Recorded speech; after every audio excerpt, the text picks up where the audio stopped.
the team's leader. He is a former Jaguar pilot. He's got lots of display experience. He displayed the Jaguar.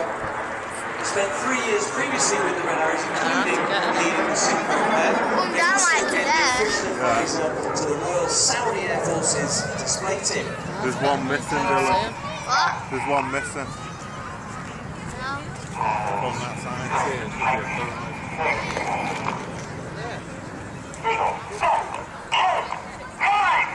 You hear Reds 2 and 5 acknowledge the move now to Eagle. They do so very metronomically, the idea being that they can count on their heads when to extend and retract their air brakes in unison.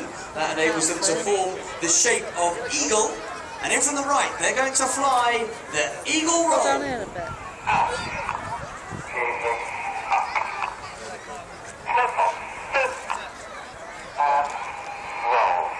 As the jets go upside down, boys and girls, the pilots will see you waving. Let's go, lovely wave!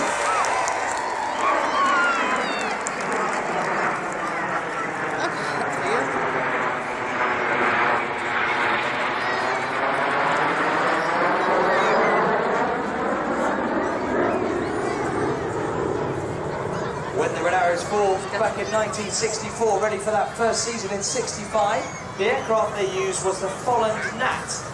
And that was the advanced jet trainer in that era.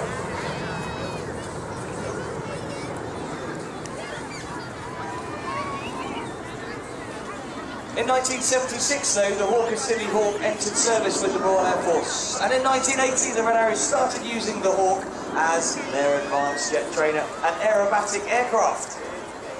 It's actually a very big anniversary for the Hawk this month. Last week, in fact, saw its 40th anniversary of its first flight.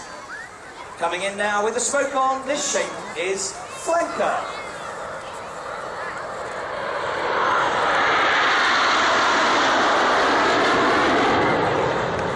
Cut them out again.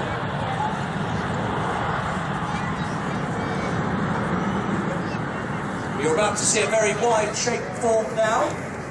Reds 8 and 9 are going to move to the outside of the formation.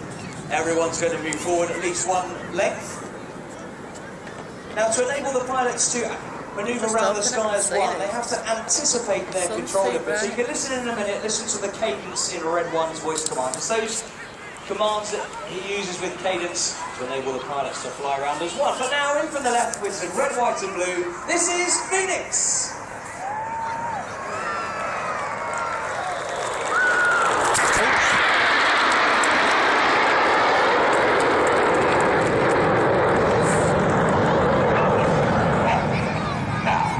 So listen to that cadence in Red 1's voice.